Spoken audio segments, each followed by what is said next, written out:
I'm Becky Lloyd-Pack. And I'm Becky Stanton. And this is the Doing Business Differently podcast. So this week we've been chatting to our pod member, Hannah Holt, all around self-acceptance and self-love. And my gosh, it's an episode, isn't it, Becky? Absolutely. We covered some ground on this episode. And it started out around just connecting to what is self-acceptance, what is self-love from Hannah's perspective. And it turned into this really expansive conversation about body image and this sense of self and all the things and the coping mechanisms that we do based on how we feel and how we've been conditioned to feel about our bodies and our physical as well as like inner sense of self. Yeah, and I think what's great about this episode is that it covers kind of not only the more conceptual conversation, if you like, around the topics of it. Where's it come from? How does society project these problems onto us? So we have that kind of depth of discussion, but at the same time, there's also a bunch of practical advice and tips about if you are in a place where you don't necessarily feel like you really accept yourself, are in love with yourself, you have a tricky relationship with certain aspects of who you are, whether that is the way that you feel about your personality or how you bend to other people, through to actually your body image and how you see yourself. It's covered within it. So I think there's something for everybody in this episode, but especially for those of you that do struggle with appearance, physical appearance, weight, aging, all of those potentially sticky topics that we often don't have conversations around. We went there. So I think it was just a brilliant, very diverse episode in that sense. And a therapy session for me. Yeah, because it's also, we share our personal experiences too. So yeah, and Hannah beautifully guided us through where to start because it is such a big topic as well. And I think what she does is really breaks it down to just what to do next. So yeah, can't wait for you to hear this episode.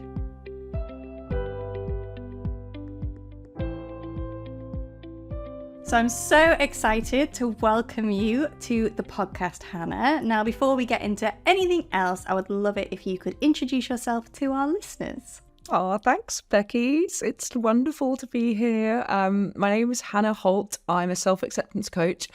So I work with women in particular, helping them to just accept who they are, trust that they're enough, so they can overcome these sort of heavy feelings of self-doubt that often show up in every single area of our life. So I support them in boosting their confidence and helping them sort of live their life with a sense of ease and freedom. Beautiful. Love it. And a very important thing that I think loads of us have work to do in that area. And just before we actually hit record, we were talking about being part of the pod community, which obviously you are, and saying one of the best things about it is the fact that we get to hear each other's stories and connect and feel a lot less alone. And I think particularly with the topics of like self-acceptance, the way that we see ourselves, the way that we feel about ourselves, often that can be such like a isolated experience. And I think there can be a lot of almost shameful thoughts that we have and the way we treat ourselves that we don't often express to others. And actually being able to be like, look, I feel this way. These are normal thoughts for people to have, I think is going to be like, that's why I think I'm really looking forward to this conversation so that we can maybe start to normalize some of the things that people go through and hopefully make those listening feel a little less alone in their problems and the way that they're feeling about this. So I'm super excited to dive into it. And I guess I'm going to ask you a really big question first, Hannah. So no pressure. But what does like self-acceptance, what does that actually mean to you? I think it is just this sense of trust, this sense of that I'm enough, to be able to really be vulnerable and be so confident that this is me and that's enough. So it's this kind of like just almost just getting out of your own way and having this sense of, I know who I am. I like who I am. I like what I do. I like my mistakes and I like how I do it. And I don't want to be anyone else but me. And I think it's just, because we're so often comparing ourselves to others and wishing that we could be a slightly smaller size or look differently in the mirror or speak a different way. And when we by doing that, we're losing touch of who we truly are. And when we can sort of come back home and just be like, this is me and I'm fucking enough. It's just that real sense of contentment and freedom, I think, that I sort of personally love about it. And I'm still working on it myself and have to sort of, come back home to it. But it's, that sort of sense of pure acceptance, I think, is just really freeing. And it's such a, like Becky said, like such a big topic, isn't it? Because what you're talking about is self-acceptance for who we are, like on the inside, as well as who we are on the outside, which is both forever changing as well, right? Forever growing and evolving. So I'd love to hear your story on like your journey with this self-acceptance, because you said you were working on it too, and I think we all do as humans, right? What got you to this point where you're so passionate about it? I think, I've battled with body image my entire life. I grew up in a really sort of misogynistic, ego, masculine. My dad was obsessed about what women looked like in particular. And from a very young age, my dad made it very clear that I was overweight, that I was chunky. My nickname was Thunder Thighs. And I sort of grew up feeling that I needed to change in order to be accepted by him. And that then cultivated this belief of not being good enough, which then showed up in the men I attracted into my life, and that endorsed my belief. And I sort of it started to show up in my work. The last job I had in corporate, I was working for this guy that I knew that he didn't quite feel that I was good enough for the role. I punched a little bit above my weight to get the job in the first place. So I burnt out because I didn't believe I was good enough to be there. And I was constantly seeking his approval, constantly trying to make him proud. And I did that my entire life with my dad until one day, and it took me to get to rock bottom. And that's kind of another reason why I wanted to become a coach, because I didn't want anyone else to go through all of the years of not believing in myself that I did. So I hit rock bottom. I was burnt out, and I went on this. I just decided enough was enough. I just didn't want to continue being such a big bully to myself. Took myself off on this yoga goddess retreat.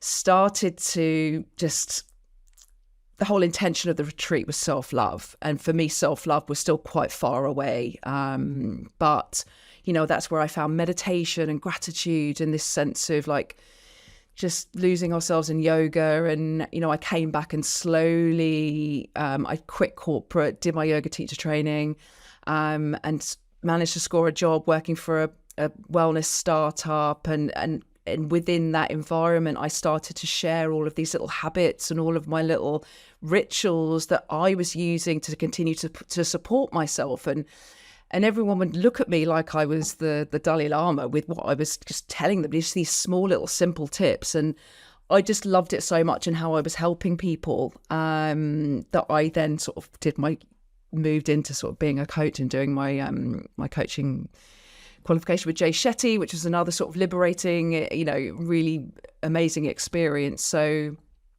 that's kind of like a condensed why I do what I do, I think. That's so interesting, Hannah. Like, I didn't realize as well that you also have the yoga training. Yeah, I just had such an amazing experience at that yoga retreat. We were in Ibiza, and I arrived as this just shadow broken. I cried so much in the first few days, and I left like this, it's like so much had lifted from me that I got back, and some of my friends were like, what's happened to you? Like, it was this sense of around me.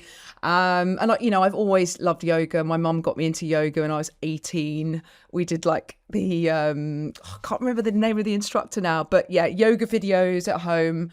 Then I went all crazy with it and did Bikram, and but yeah, always loved yoga, always loved like that sense of sort of freedom, letting go, and like that mindful movement as well.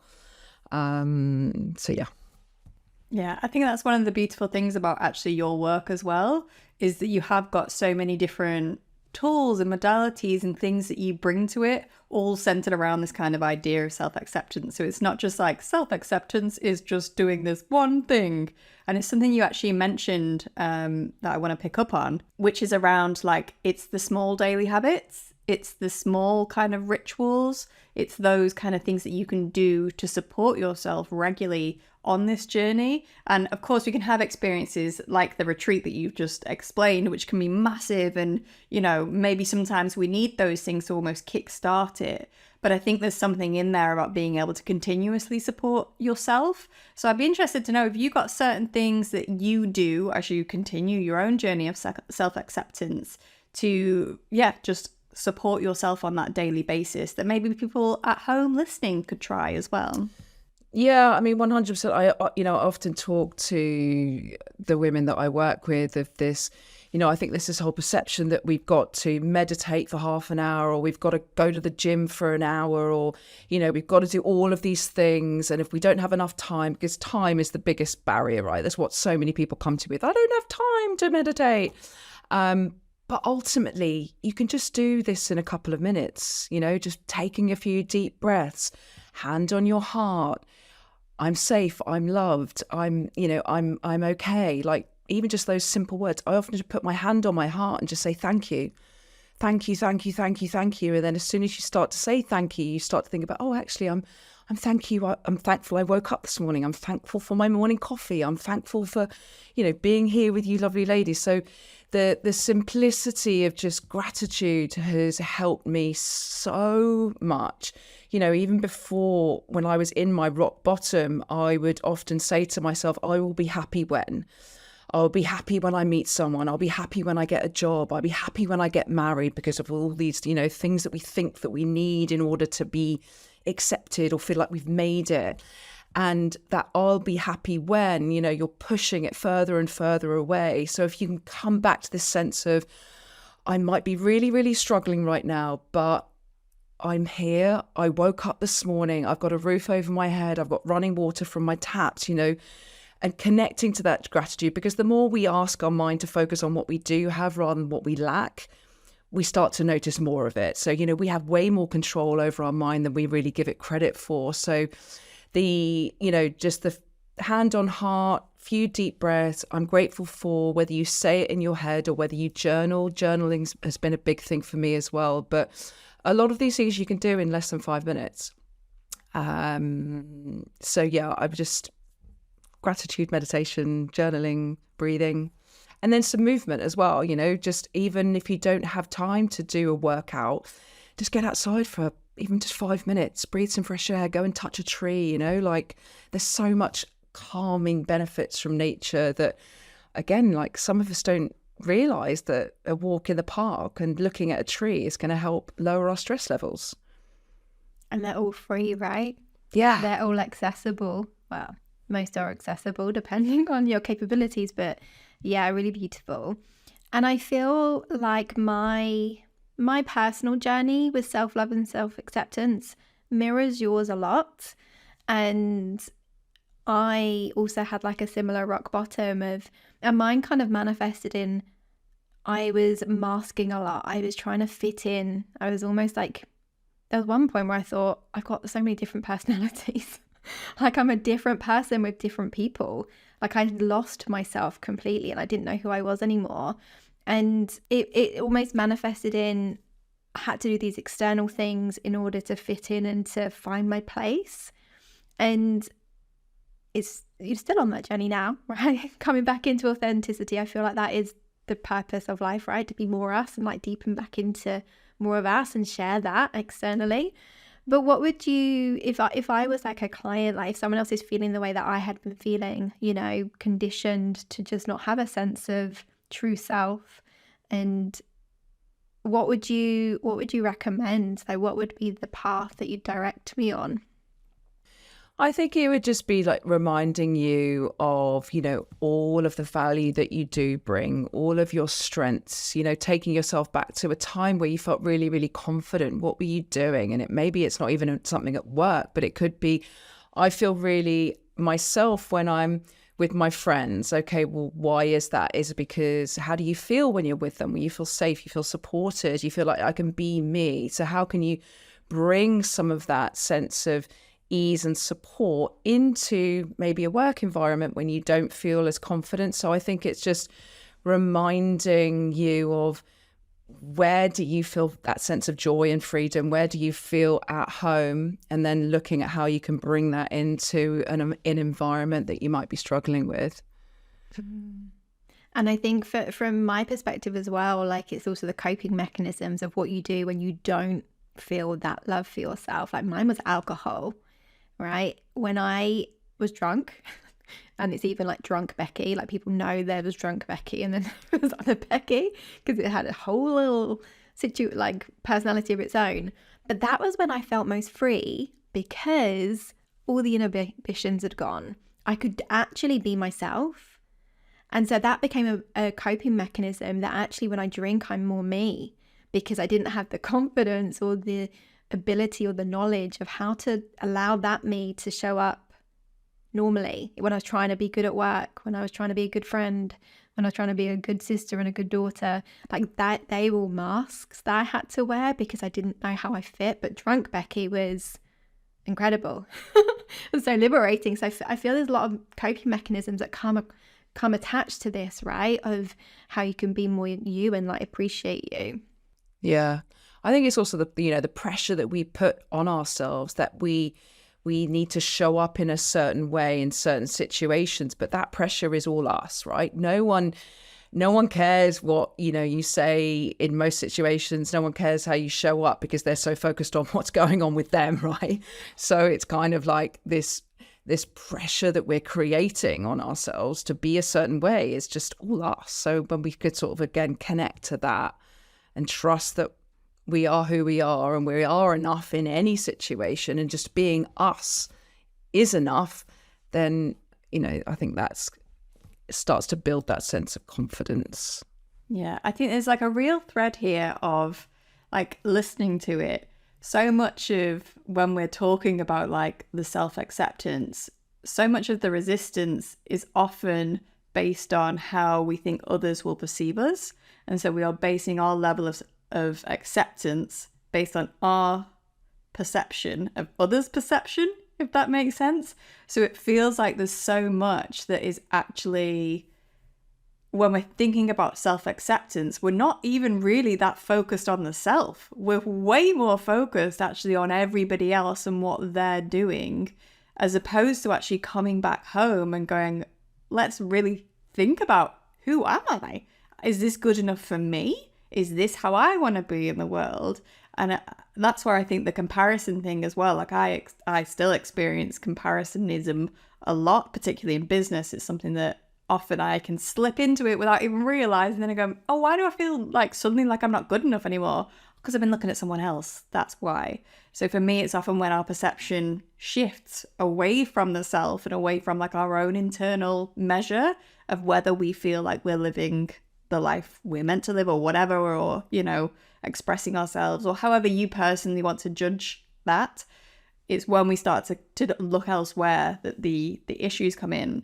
And I wanted to bring this conversation around to pretty much talking about like the physical appearance, how we actually see ourselves as the body that we're in, and how we can almost accept that in a sense. Because I think often the way we think about our body can be reflections of the way that we think about ourselves as a whole human. And again, when you were saying about you grew up with your dad constantly judging the bodies of women, I hadn't really thought about it, and I love my mum to pieces, but my mum does this all the time. Like there is, and it's part of, I think, that the generation that she was in, it was very much let's judge people on their appearance. And so again, I think without really realizing it, you receive that conditioning a lot of the time of this is important. How you look says everything that there is to know about you. So yeah, I mean, with the sort of I almost want to say, we've talked about rituals like I'm enough, I accept myself, but I suppose, is there anything that you think people could do if they wanted to start to examine their relationship with their body, with their physical appearance? What are some of the things that they could do to maybe start investigating that relationship? Yeah, I mean, it is a long journey of accepting how we are physically. Something that I have worked on for many, many years, being able to look in the mirror without that sense of dread and putting on clothes that feel a little bit tight. And then you go into that overdrive of self-loathing that then consumes you and how you show up in every part of your day. And what I've done to sort of make peace with that is to use affirmations, sort of, I accept myself, I am enough, I'm healthy, I'm good enough. And also just like approaching it with a bit more nurturing with our body. Our body does so much for us. We're so mean to it, but our wonderful heart that beats, our lungs for breathing, our legs that allow us to go and walk. So it's coming back again to this gratitude piece that even if you're not where you want to be physically, if you can approach it with more love and nurturing and compassion, then that's going to start to open yourself up to be kinder to your body. And because when we're mean to ourselves, when we say I'm fat, or we don't, that sense that when we look in the mirror, our body is panicking. Our body goes into that. There's a threat, so and that then if we're eating, we don't digest our food properly because of that perceived threat. So it's trying to approach our physical body with love and compassion, but also looking at what we're eating as a way of nourishment. And, we're fueling our body with energy and so just trying to, yes, we all love, a bag of chips or a pizza or downing a bottle of red wine, but it's kind of like allowing that's okay. I accept that I've had all of those little treats and I've enjoyed it. So that sense of I'm enjoying this food. I'm going to let myself eat it because you know what? I'm going to do something nurturing for my body. I'm going to go back to eating, lovely, delicious meals. So it's also, I try and look at food as a way for nourishment and health, and how can we live longer? How can we fuel our brain with foods that are going to help us make better decisions? So it's, reframing our belief of food and what it does for us, and the nurturing, I think, and the talking to ourselves like we would do a small child, I think has really helped me and the clients that I've worked with overcome this sort of the self-loathing of when we look in the mirror. Yeah, I feel like this is therapy for me. I feel like we spoke a little bit about it offline, didn't we? That you can be a very confident person, but there can be certain areas of your life that aren't as confident. And I feel like I've got so many examples from my past where my confidence was around my physical image. And I just got a little triggering moment there where I remember at school, I used to be really pale. I didn't really play outside a lot. So I had really milk bottle, British skin. And I remember a PE teacher once said, Becky, you're so white, you're making, I've got glare from your skin. On this netball day. And so guess what? In my 20s, I found orange fake tan. So there's a lot of Facebook photos of me bright orange from this lack of confidence, because that moment when I was year 7 was a teacher's telling me I'm too pale. And all of these things create your way of being, right? And even now, I still use fake tan. It's still a thing. I haven't, not so much in the summer. That's why I'm a sun baby, right? I'm gonna be out in the sun because I've got this relationship with how I'm perceived based on my skin shade.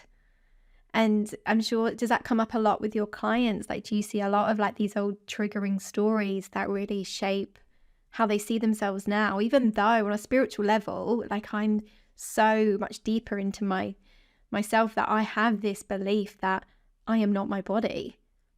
I'm so connected to my soul, yet I use fake tan. Right? It's really interesting, isn't it?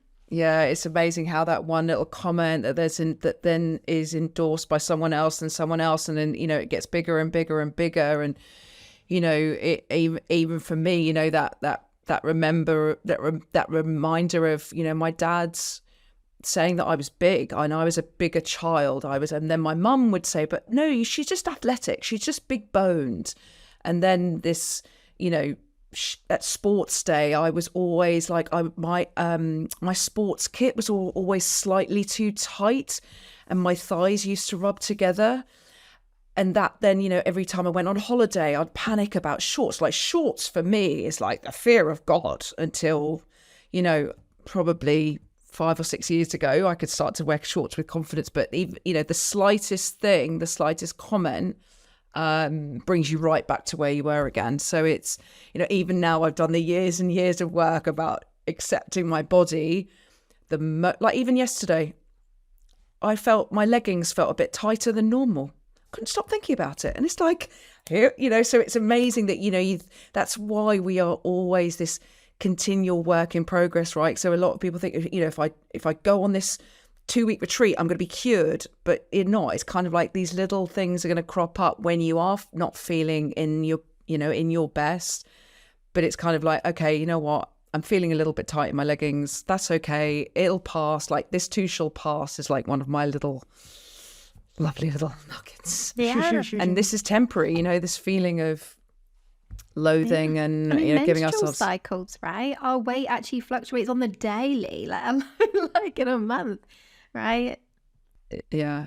And that's what also I've just come off my finished my cycle, my period, but I was like, yeah, it's okay, just a little bit bloated, just that, again, like having that little coach inside your own head to just to say it's okay, it's all right, we're still okay.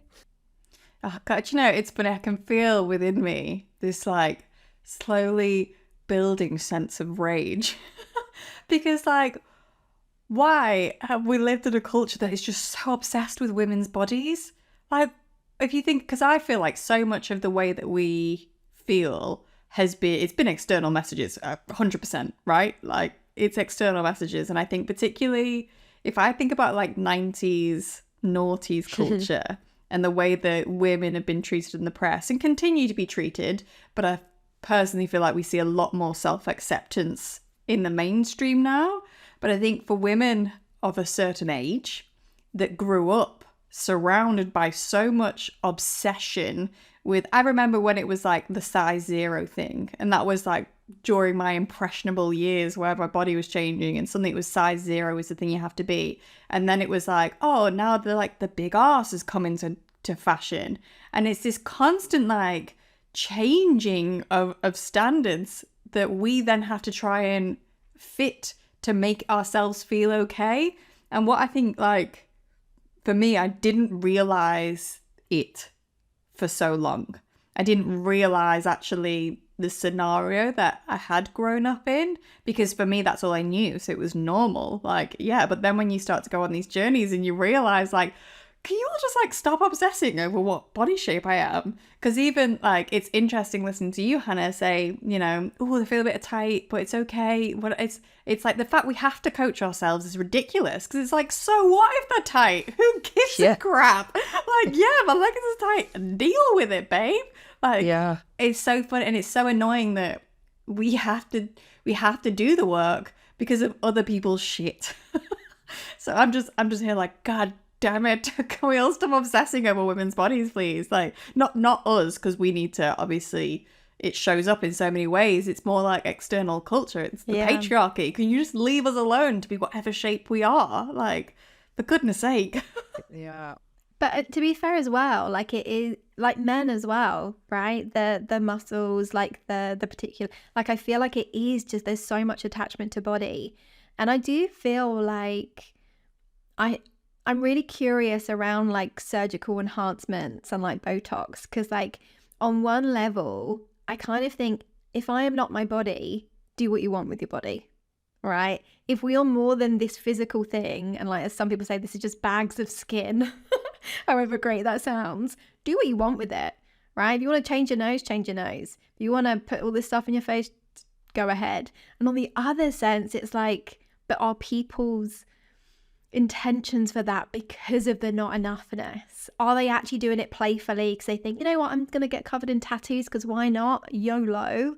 Or my skin color's too white and I need to cover up my skin. And so I find it really interesting of like people's intentions behind the enhancements and the procedures of, is it from self-acceptance and playfulness, Or is it a fix and trying to look for something externally? And it's none of my business really, but I find it really interesting, like as an observer.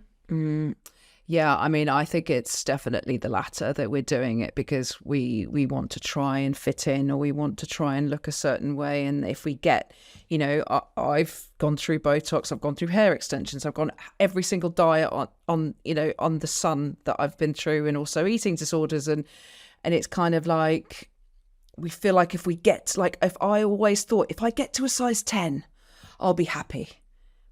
Of course I wasn't happy. I got to a size 10 because I had to eat steamed broccoli and it's not raw.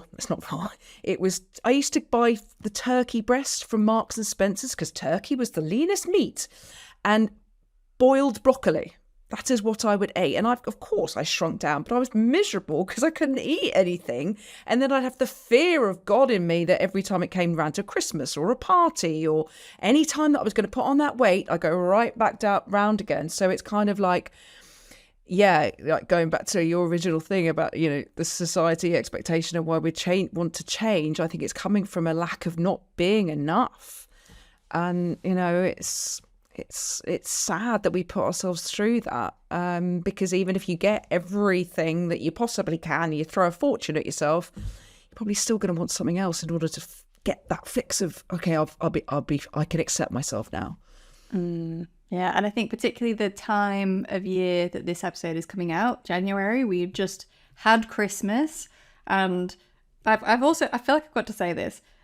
I have one of those bodies that I have never struggled with my weight. I've always been very fortunate in that. So with this conversation, part of me is like, I actually feel like I do have a sense of privilege in that I would say I'm typically the shape that society accepts.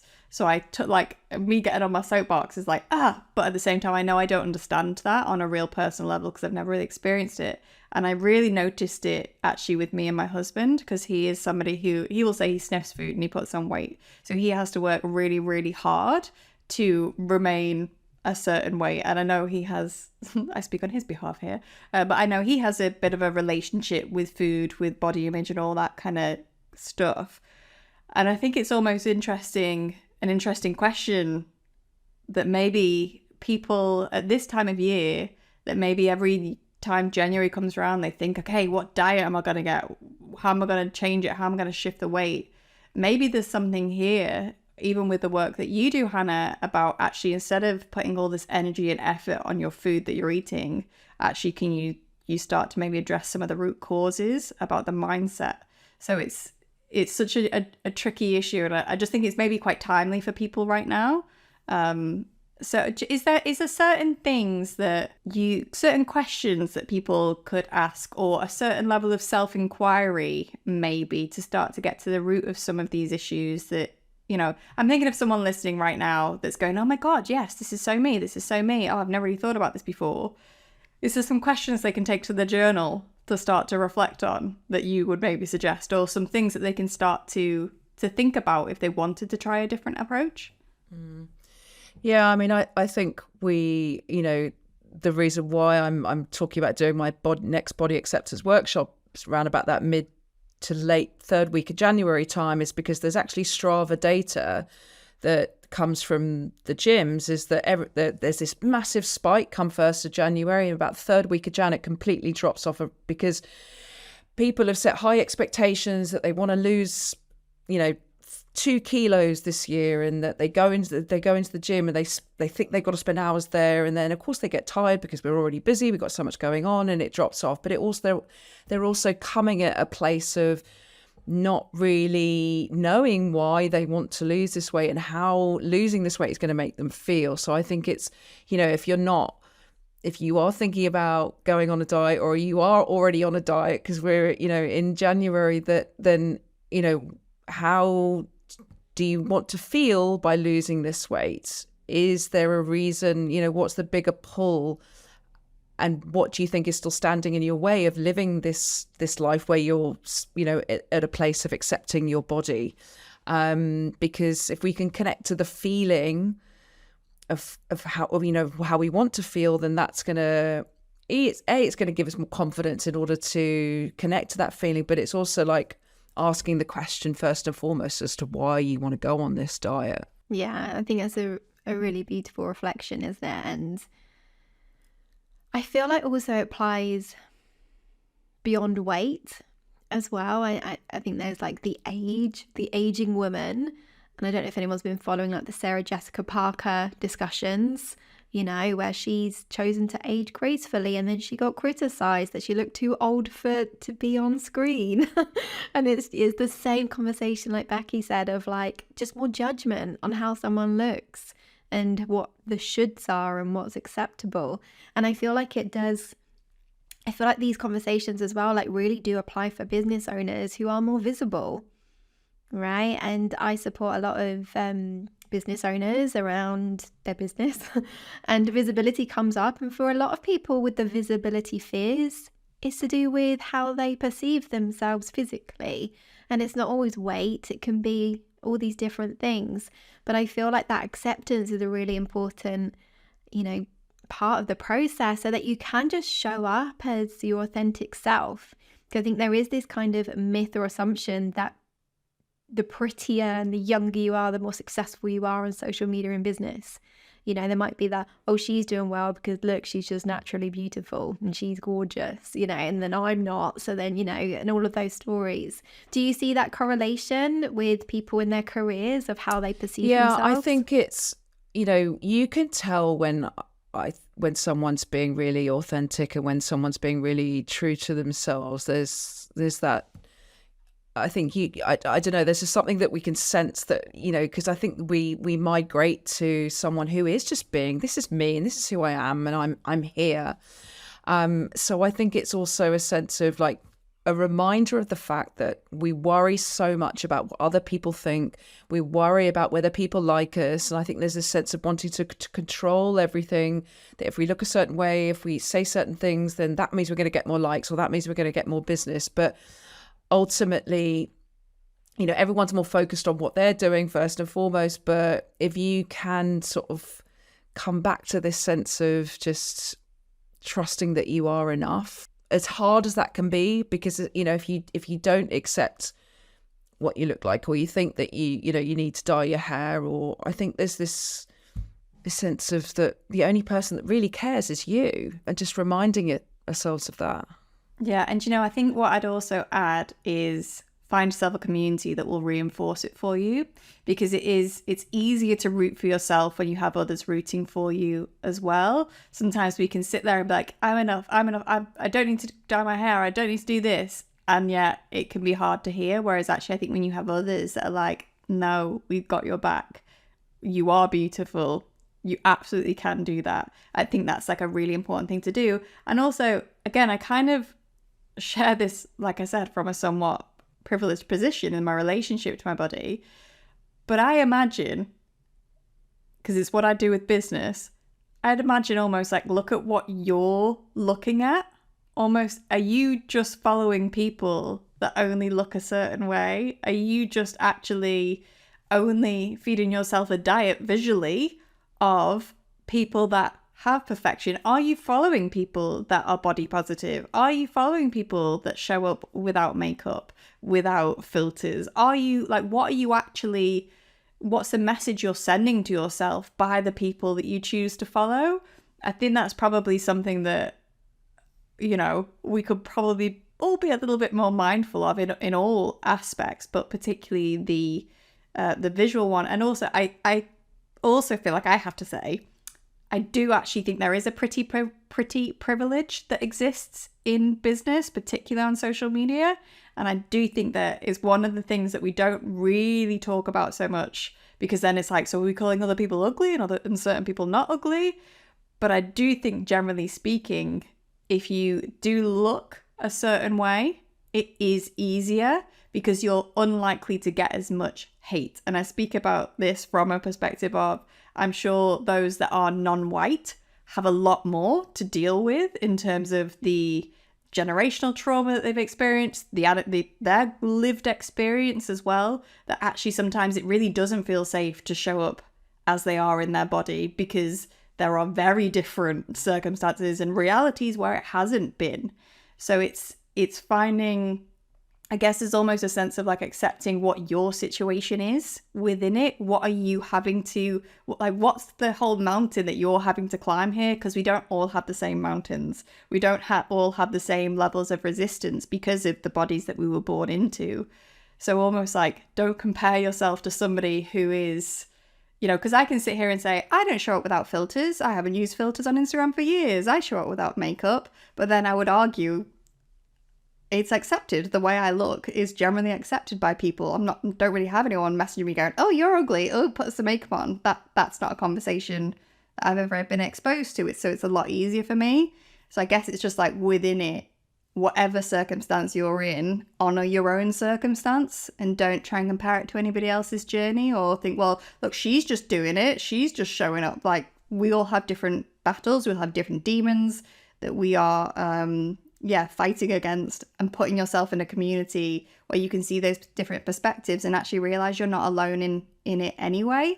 Because even though all our demons might be different, the way that they make us feel, I tend to think are the same. Yeah, I mean, I think that's a really good point about, you know, surrounding ourselves with people and accounts that support us and helping us feel good, because we can go into that sabotage mode of going and looking at, you know, influencers or, you know, people living these amazing lives, but ultimately we're just seeing that one little fraction of that person's life. You know, we don't know all the other shit that's going on. So it's kind of like having some responsibility that if you are triggered by something that sends you on a spiral, how can you take a bit of ownership of that and be like, you know what, I'm not going to follow that person. I'm going to follow these people because they really inspire me. They support me. Like, you know, all of the wonderful women in the pod, like, I feel like they're all of our little cheerleaders, and they, you know, we're so like created this lovely family and community within that they make me feel good. So I, you know, that then helps me feel good in what I do. So it's kind of like having a little bit of a scan over what is pushing your buttons and how can you start to do something to change that to support you in a better way. Yeah. And I think something for me, because like I say, I feel very entangled with body image. And I think something that really supports me is like the zoomed out approach of, there is going to, like, even now, if I look back on my Facebook, you know, you get the lovely reminders of Facebook. And I'm like, how I felt about myself then is now crazy to me. Look how gorgeous I am. Look how youthful I am. Look how beautiful I am. Even though I was full of doubts and fears and all these things, like I appreciate the physical sense of myself as well as the true essence of me. And I feel like, you know, my nan's in her 90s now, and she's always like, oh, you know, really appreciate, you know, your health and, you know, your body as it is, because one day you are going to be old, hopefully. You know, we can only pray that we are old and we get to live a full life. And so that perspective really helps me of like deepening, being like, I'm not my body. I can honor my body, as you said, Hannah, for like all the incredible things it does. My mum's had some serious health issues this year, things that you just take for granted. So it really like opened my eyes of being like, I don't appreciate how easy it is for me to breathe. You know, until you're reminded that actually it can be a struggle and you can really be challenged to breathe life. And so I feel like this like deepening, isn't it? And this, for me, I think this is what you're showing as well, is what self-love and self-acceptance is. It's not being wedded to the stories and the conditions that we grew up in and the societal expectations, which change every year anyway. You know, everyone's got rid of their, as Becky said, big asses, their BBLs, and now it's, you know, going back to, you know, being skinny minis, whatever that is, you know. So I think it's always changing. So it is kind of having this coming back home feeling, isn't it, of accepting this is me, but also this physical Becky, this physical us is going to change anyway. It's always changing. I was going to say decaying. I mean, it is though, right? The reality of it is. And you know, it's when you said earlier, like, oh, she's chosen to age gracefully, Sarah Jessica Parker. I was like, I want to age disgracefully. That's how I want to age. Like, what does that mean, Becky? That's the energy that I've got in me. Is like, I will not obey the rules. And it's funny, I recently listened to like a whole podcast series about, it's called Witch, and it's all about the history of the witch and everything like that, the witch trials. It's incredible. It's a BBC Sounds one. It's on Spotify. Highly recommend it. But one of the things they talk about is the idea of the hag, and actually the way that the hag became representative of essentially society's fear of old women. Like, they were just such a threat that we had to demonize them. We had to like call them the old weird woman in the woods, the hag. And I think there's also a book they recommended called Haggitude, which was like about embracing that. And I'm like so here for all of that messaging of like, actually, let's embrace, like, of course men are going to be like, you know, the patriarchal society is going to be terrified of older women. Because if you think about all of us and how much knowledge and wisdom we could bring to future generations to reclaim, of course they're going to be threatened. So I think there's like there's definitely like a little fear something in me that is like, it's the next membership, right? The hag community. Yeah, but I mean, it's the thing is, I imagine it's going to happen naturally for all of us as we continue to age, because I think if you look within the business community online, as you age, different things will confront us because for whatever reason. And I can only think of myself as like heading into my mid-30s. As I continue on that journey, I'm sure there's going to be moments where I'm like, oh God, yeah, like the wrinkles are coming in. How am I going to deal with this? Like, starting to get to like the menopausal age and stuff. What's that going to do to my business? So I have no doubt that what we do and the topics that we'll talk about are going to continue to evolve as we go. And I think it's probably important to acknowledge that you will change, like your body will change, the way you will look changes. So yeah, I mean, I don't know how you have any neat conclusion to say on that. Yeah, I think it's just a fact. Our body's going to change, whatever the situation, whatever you're going through. Your body's always evolving. And it just reminded me that even yesterday I got some wine and I got ID'd. One, I was annoyed because she was about to not serve me wine. I was like, I'm 36, my love. But even that, there was a little bit of like, she thinks is it under 25 these days? So we'll never know. She thinks so. I look under 25. I thought it was 18. I think it's, I think 25 now, isn't it? If you challenge 25. So then there was this like ego where I came home like, because I don't drive, so I don't have like a driving license. I was like, she's not going to serve me because I can't prove my age. But I had something with my age, and I was like, there's a part of me that is so happy because she thinks I look young. And it's just that, right? It's still that conditioning of, I am 36. I forget my age. I am 36, and it's almost been like this, the wisdom that brings, right? I've got so many, you know, what do they say, like the laughter lines are from all my laughs. Like I'm grateful, you know, for that. I don't want to cover it up with Botox. Like, yeah, I smile a lot, I laugh a lot, and it's like finding that gratitude, like you said, Hannah, isn't it? Of like, this is me in the now, and I'm gonna love her as she is, however challenging that is, because of the past. And I think it is like the narratives, because it's funny as you're talking about it, I tend to get fairly annoyed part of me gets annoyed when people think I'm young, because it feels like they don't take me seriously because you just look like a young girl. And the thing, I mean, I don't help myself. I dress the same as when I was like an 18-year-old student a lot of the time.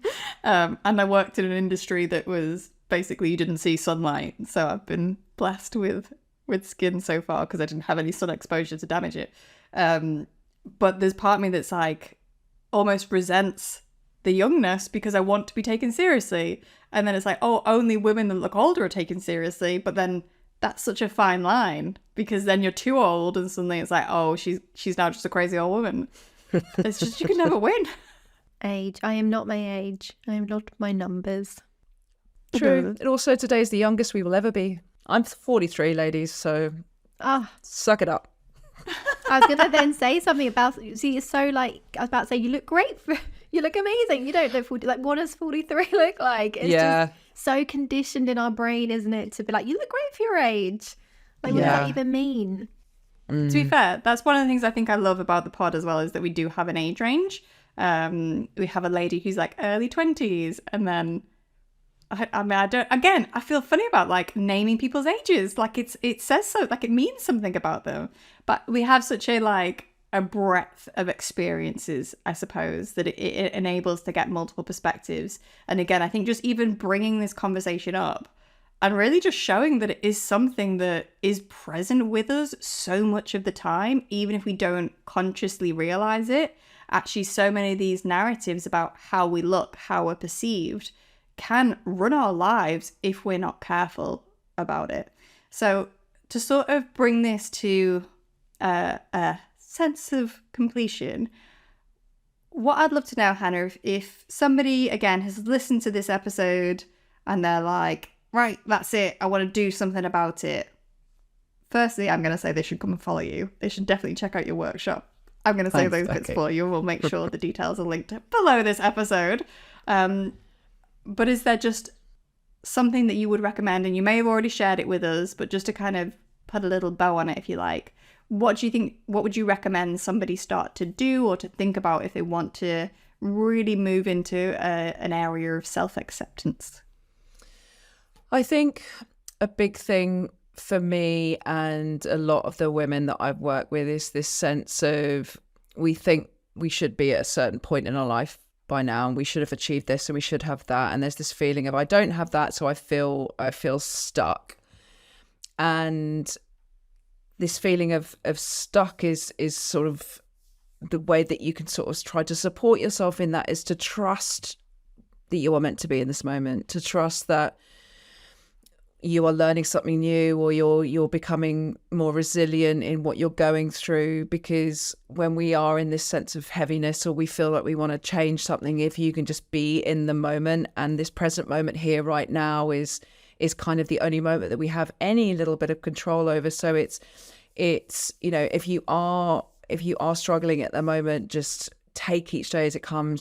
Just trust that you are meant to be in this moment, and just to try and let go a little bit as well. Try and let go of the control, and you know, you're just a reminder that whatever you're going through is temporary. So you know, ultimately, you know, if you want to sort of try and sort of cultivate this, just accepting who you are, you know, just asking yourself the question, you know, what do I need today? How can I support myself today? How do I want to feel today? Because we're so detached from this feeling, because we're running each day from autopilot, eat, sleep, you know, repeat, that we're, you know, from our subconscious minds. If you can come into taking a deep breath, how am I today? How can I support myself today? What's going to make me feel good today? And then starting to bring more elements of that, you know, just connecting to this sense of joy and flow. What can I do that's going to make me feel good? I think so. Just a little bit of self-coaching, I find always is quite good to sort of help support ourselves. That's the true self-care, right? Like, you know, people say, oh, it's not just bubble baths. It's really like tuning in. What do I need? It might be a bubble bath. That might be the thing that you need in terms of like rebounding and connection with the self and relaxing. But yeah, the true self-care, like you said, is tuning in and asking, honestly, how am I? What do I need? On that deeper level. Yeah. Even just like, how am I today? You know, and if you are waking up and you're feeling really heavy and you're feeling like, how am I going to get through another day? It's like, okay, what do I need in this moment? How can I support myself? Maybe it is just getting outside, you know, going for a walk. Maybe it is going to have a bath, or going and, you know, doing anything that you know is going to give yourself the support and nurturing that you need in this moment of heaviness. And actually, I know I said that was the final question, but actually I want to tag on a follow-up to that, just kind of to both of you, really. Because as you were saying, like, what do I need in this moment? I can imagine myself, not in that specific scenario, but sometimes what I'll go to is a coping mechanism, which, although will make me feel okay in that moment, will actually not help me. Like, it might be satiating Becky in this very moment, but Becky the hour after it is going to regret it. So I guess just, is there anything that you can add on as just a bit of nuance around what do I need in this moment, and how can people maybe identify whether it is playing into a coping mechanism versus playing into something that is truly nurturing? And is there a difference? Yeah, no, I mean, I think there is a big difference with it. It's that sort of, if you are feeling really heavy, you know, that self-sabotage of going and stuffing your face, which, you know, I would often do if I felt rejected. And then that made me feel even worse. So it's kind of like, a two-pronged approach. You either indulge in that and you go and stuff your face, and then rather than giving yourself a hard time, you're like, you know what? I really needed to do that and I feel fucking great now. And trying to let that go, because I know that now I'm going to start to nurture myself. Or it's like asking yourself the question again, is that really, really what I need now? Do I really want to go and stuff my face? But then also connecting to, if you are in that repeating, that hamster wheel of that self-sabotage, it comes up whenever I feel this way, I go and do that. Reminding yourself of how I felt after I did that. You felt really shit. You felt like you really damaged your body. You felt like, so that it's kind of like, again, connecting to that feeling, and, just trying to sort of ask yourself the question. But sometimes we just need to go and stuff our face, and that's totally okay. Let it go. It's gone, focused on what's next. Because we spend so much time regret and analysing, and I should have done this, I should have done that. It's gone. Let it go. Focus on what you can do right now. That's the most important thing. Yeah, I love that. And I definitely agree. I feel like in the present moment, when you have the self-awareness, what is a higher choice. Whether it's, let's say, procrastination, it's a big one for me, right? If in the moment I'm like, what do I need? Maybe I need TV. I can even feel like something in my body just like sunk. I could feel it, because I know that is a coping mechanism. That's an avoidance. Whereas if I'm like, okay, what do I really need? I'm going to go for a walk first. I'm going to move my energy. And they tend to be, I don't know about you, Hannah, but the things that I truly need are the easeful things. I'm going to go do a tapping.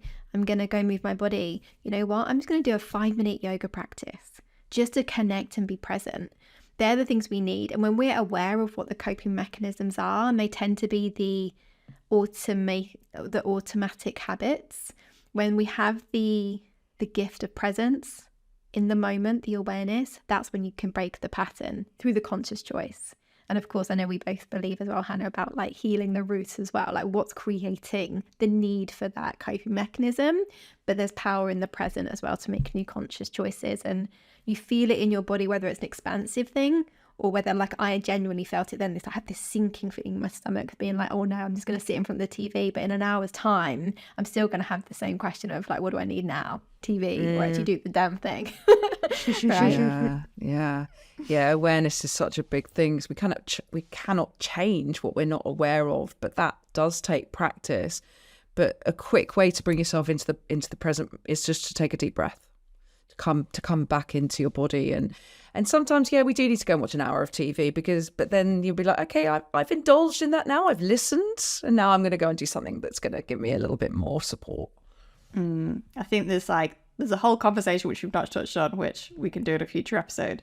But I think there's in my head, there's just a whole thing about actually, if you're going to do the thing, but don't shame yourself for it, right? It's when shame enters the conversation that it turns that act of indulgence into an act of actually of self-hatred, because the shame that's attached to it. That's getting into shame stories is a whole other thing. And we've had those in the pod, haven't we? The shame circles, which have been really powerful, where people can just turn up, be themselves, and just admit to behaviour and say, this is how I've been feeling. And it should be an unshaming circle. We're not going to be like, I shame you. I was going to say, it is an unshaming circle. Shame. You should be Game of Thrones. Yeah. We should have unshamed.